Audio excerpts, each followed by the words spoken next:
गंगाखेड ज्ञानोमामाची कलम 90 रुपये पाव किलो, 20 रुपये छटाक.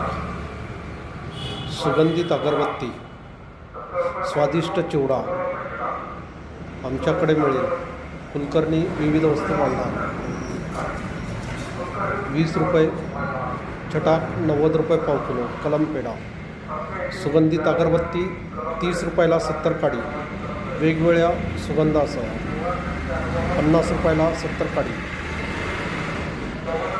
तसेच वेगवेगळ्या धूप, स्वादिष्ट चिवडा 70 रुपये पाव किलो, 15 रुपये छटाक आमच्याकडे मिळेल. कुलकर्णी विविध वस्तू भांडार.